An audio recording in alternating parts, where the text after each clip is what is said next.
Hello everyone, आप लोगों का अगेन स्वागत है एक ऐसे टॉपिक पर जहां पर अगर आप इस वीडियो में मेरे साथ 10 मिनट देते हैं तो आपकी लाइफ थोड़ी सी आसान हो जाएगी। तो ये लाइफ आसान करने वाला वीडियो है। इस वीडियो में मैं डिस्कस करने वाली हूँ आरआरबी जेई और एसएससी जेई, जो दो जेई के सबसे पॉपुलर एग्जाम्स हैं। और भी एग्जाम्स हैं बट ये दोनों थोड़े ज़्यादा पॉपुलर हैं। इनमें जो सब्जेक्ट वाइज वेटेज है उनका फॉर मैकेनिकल इंजीनियरिंग मैं पहले ही बता दूं, and also how to manage that, क्योंकि आप देखोगे कि सब्जेक्ट वाइज वेटेज में काफ़ी ज़्यादा डिफरेंस है दोनों ही एग्जाम्स में। तो अब सवाल ये बहुत बड़ा उठता है कि भाई इनको टैकल कैसे किया जाए, अब हम पढ़ें कैसे, हम चीज़ों को मैनेज कैसे करें, या मैं जो पढ़ाई पढ़ रहा हूँ उनमें से मेरे दोनों एग्जाम्स एक साथ निकलेंगे कि नहीं निकलेंगे, या अगर मैं सिर्फ एसएससी जेई का सिलेबस कवर करता हूँ तो आरआरबी जेई रह जा रहा है, अगर आरआरबी जेई कवर करता हूँ तो एसएससी जेई रह जा रहा है। तो मतलब आखिरकार किया क्या जाए। सबसे पहले मैं सब लोगों को यहाँ पर दोनों ही एग्जाम का जो सब्जेक्ट वाइज वेटेज है उसको डिस्कस करूंगी। उसके बाद मैं ये भी डिस्कस करूंगी कि एक्चुअली में सारे एग्जाम्स को एक साथ कैसे टैकल किया जाए, what can be the best possible thing, है ना। खिचड़ी बनाने से, खिचड़ी पकाने से बेहतर है कि आप चीज़ों को इम्पॉर्टेंट तरीके से समझें, और इस तरीके से समझें कि यार मेरे जिस एग्ज़ाम में मैं बैठूँ ना, मेरे सारे एग्ज़ाम में मेरा सिलेक्शन होना चाहिए। This is what something I am going to talk about in this session, है ना। तो चलो फटाफट से आप समझ ही गए हो कि भाई सेशन का क्या मतलब की इंपॉर्टेंस है। तो आरआरबी जेई और एसएससी जेई जो सब्जेक्ट वाइज वेटेज है उन दोनों का ही हम कंपैरिजन करेंगे इस वीडियो में। तो फटाफट से आगे बढ़ते हैं। ये कुछ आरआरबी की कुछ फोटोज़ वगैरह हैं। अच्छा, ये सिलेबस है क्योंकि आपको पता है कि मैंने एक आरआरबी जेई डेडिकेटेड वीडियो बनाया है। जितने लोगों ने नहीं देखा है जाकर के उस वीडियो को देख लो, उसमें सिर्फ आरआरबी जेई की बात की है ना। तो ये जो यहाँ पर सिलेबस लिखा हुआ है, इस सिलेबस पे मैं डिस्कस कर चुकी हूँ। तो मैं फटाफट आगे बढ़ जाती हूँ, और क्योंकि मुझे ये जो वीडियो है ना आज का बड़ा ही सिंपल और छोटा कॉम्पैक्ट रखना, I don't want to take so much of time of yours, है ना। चलो मैं फटाफट से उस स्लाइड पे आ जाती हूँ जो सबसे ज़्यादा इंपॉर्टेंट है। सबसे पहले देखो, ये आरआरबी जेई का सब्जेक्ट वाइज वेटेज है ना। मुद्दे की बात करते हैं, आरआरबी जेई का सब्जेक्ट वाइज वेटेज है ना। इसके आगे मैंने जो स्लाइड लगा रखी है ये एसएससी जेई का सब्जेक्ट वाइज वेटेज है। ये जो लामिया मैम ने वीडियो बनाया था ना, ये उसी का ही स्लाइड मैंने यहाँ पे ऐड किया है, और मैं दोनों को कंपेयर करने वाली हूँ, है ना। तो सबसे पहले आ जाओ, मैं आरआरबी जेई को यहाँ पर आप लोगों को दिखाती हूँ। देखो यार, कलर वलर थोड़ा चेंज कर लिया जाए और इसको थोड़ा मोटापे की ओर बढ़ाया जाए। अच्छा देखो, सबसे पहले यहाँ पे मशीन डिज़ाइन दिया हुआ है, अगर आपको दिख रहा है मशीन डिज़ाइन, है ना। देखो मशीन डिज़ाइन पे फोकस नहीं है, ज़्यादा जहाँ पे डेंसिटी है अपन वहाँ पे फोकस करते हैं, है ना। ज़्यादा जहाँ पर डेंसिटी ज़्यादा दिख रही है ना, अपन वहीं पर फोकस करते हैं। कहाँ पे? जहाँ पे डेंसिटी ज़्यादा दिख रही है वहीं पे फोकस करते हैं। देखो सबसे पहले स्ट्रेंथ ऑफ मटेरियल में 10 क्वेश्चन, इंजीनियरिंग मैकेनिक्स में 100 क्वेश्चन, तो एक डेंसिटी तो यहाँ दिख रही है, ठीक है। ये देखो 2019 में जो पेपर हुए थे ना, 2019 में जो आरआरबी जेई का पेपर हुआ था, एक तो ये, ठीक है। एक जो सबसे ज्यादा डेंसिटी आपको दिख रही होगी ना, इंजीनियरिंग मटेरियल्स, इंडस्ट्रियल इंजीनियरिंग और प्रोडक्शन, ये 3 में दिख रही है। देखो हर सेट में 37 + 10 + 9 मतलब कि ऑलमोस्ट मोर देन 55%, है ना। ये देखो, एक तो ये सबसे ज्यादा डेंसिटी दिख रही है, एक ये फ्लूइड मशीन में भी डेंसिटी दिख रही है ना। तो अगर मैं मोटे मोटे शब्दों में बात करूं, अगर मैं मेरे को मोटे मोटे शब्दों में बात करना है, तो भैया ये दो आपके जो सब्जेक्ट है, एक ये सब्जेक्ट और एक ये 3 सब्जेक्ट, है ना। ये 3 मतलब कि strength of material, engineering mechanics, fluid mechanics, engineering materials, industrial engineering, production, ये आपका ऑलमोस्ट 55% कवर कर रहा है, एंड ये आपका लगभग 20% कवर कर रहा है।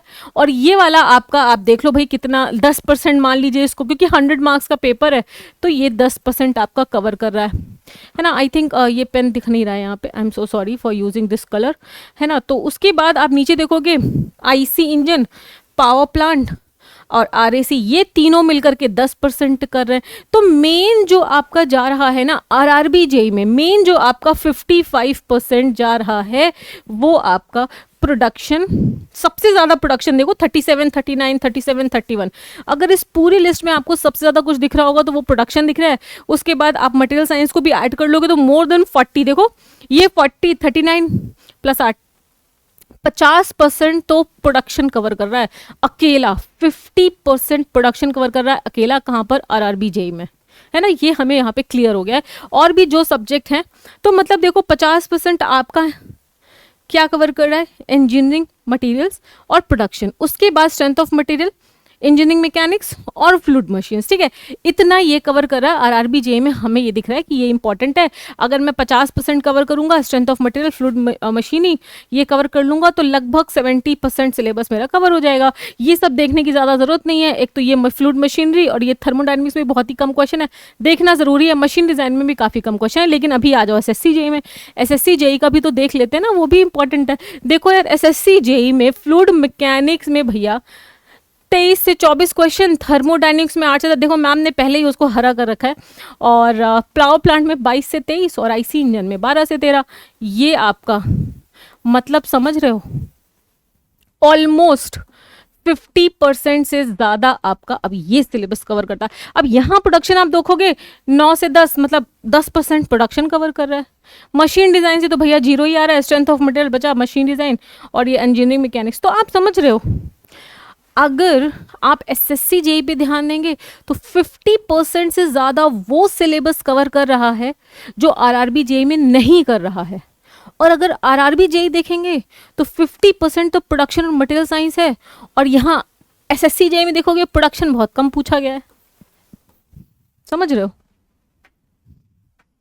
क्या आप इस बात की गहराई को समझ रहे हो? मेरा मोटो इस सेशन को करने का सिंपली इतना था कि आप समझ पाए कि आपको क्या करना है लाइफ में, है ना।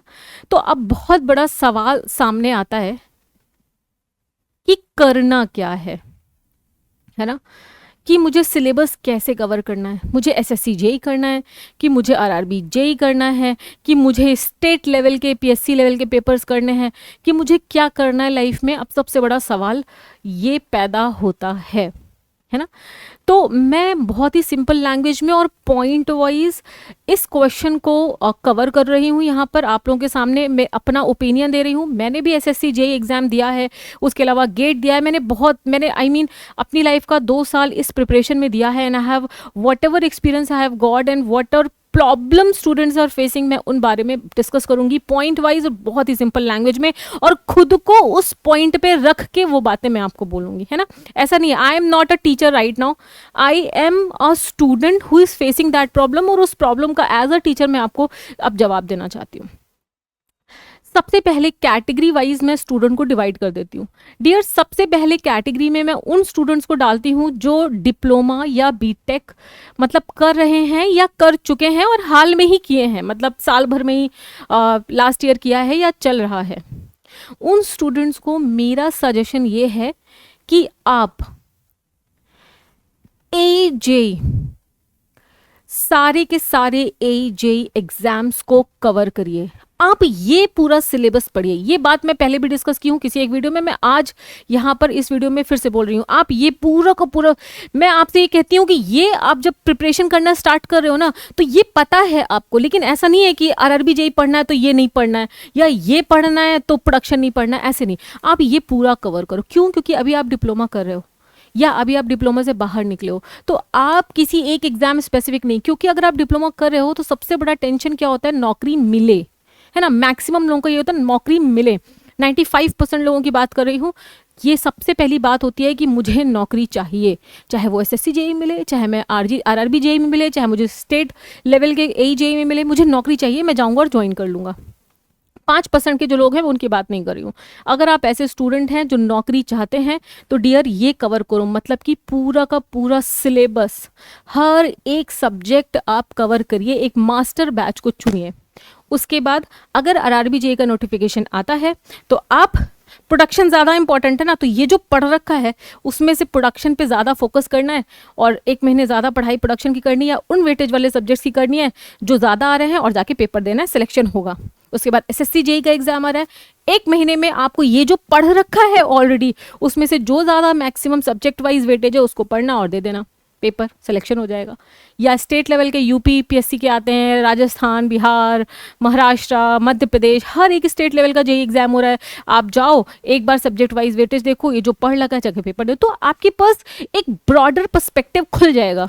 लेकिन अगर आपने सिर्फ एसएससी जेई का सिलेबस कवर किया तो फिर आपसे आरआरबी जेई नहीं निकलेगा। क्यों? क्योंकि आपसे फिर अदर एग्जाम्स नहीं निकलेंगे, क्योंकि आपको पता है आरआरबी जेई में प्रोडक्शन 50% कवर कर रहा है और एसएससी जेई में प्रोडक्शन 10% कवर कर रहा है, तो आप प्रोडक्शन पे कम ध्यान दोगे, फिर आरआरबी जेई आपसे नहीं निकलेगा।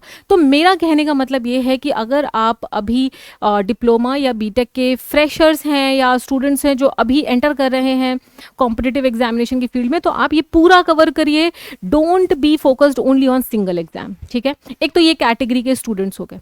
दूसरी कैटेगरी के स्टूडेंट्स वो होते हैं जो 4-5 साल से प्राइवेट जॉब कर रहे हैं, लेकिन आरआरबी जैसी वैकेंसीज निकलती हैं तो उन्हें एक अपॉर्चुनिटी दिखती है और ये लगता है कि यार शायद मेरा हो जाए। तो ऐसे स्टूडेंट्स से मैं कहना चाहूंगी इस केस में आप आरआरबी जेई सेंट्रिक बैच ले लो, क्योंकि फिर आपके लिए ये कोई बहुत ज़्यादा हेल्पफुल नहीं होगा कि आप आरएसी पढ़ो या पावर प्लांट, क्योंकि आपको पता है पावर प्लांट से सिर्फ 4 क्वेश्चन आ रहा है या आरएसी से 3 आ रहा है, आईसी, तो इससे समय ज़्यादा वेस्ट करने का ज़रूरत नहीं है। ऐसे स्टूडेंट्स सिर्फ आरआरबी जेई सेंट्रिक बैच लीजिए।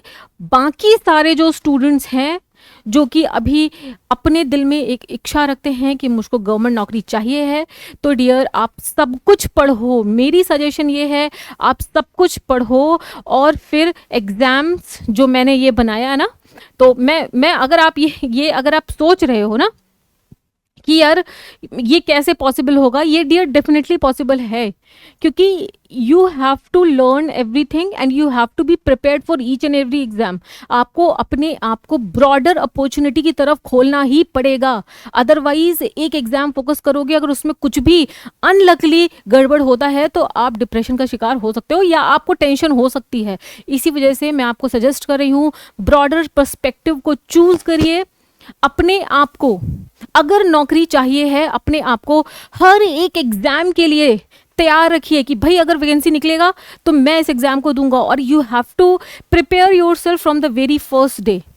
जब आप स्टार्ट करो तैयारी, अपने दिमाग में जो आज मैंने ये बात आपको बोली है चिपका लेना, अदरवाइज दिक्कत हो जाएगी। चिपका लेना, जिंदगी आसानी से बीतेगी। ये जो प्रिपरेशन का टाइम है ना, ये आसानी से बीतेगा और हर जगह सिलेक्शन होगा। फिर आप क्या कहोगे, मेरे को यहाँ जाना है, यहाँ जाना, यू विल चूज कि मेरे को कहाँ जाना है ना।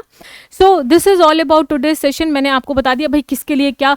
बाकी देखो एक बार स्लाइड में चला देती हूँ आप लोगों को। ये आरआरबी जेई का है और ये एसएससी जेई का है। आप लोग एक बार पॉज करके भी इसको देख सकते हो भाई कौन सा एग्जाम के लिए कौन सा सब्जेक्ट वाइज इंपॉर्टेंट है। और जो मैंने आपको सजेशन दिया है इट्स ऑलवेज ओपन। बाकी मिलते हैं। अगर आप अशोका बैच में आ रहे हैं, I am going to teach you production there. If you want to learn then see me there. Tata bye bye, take care.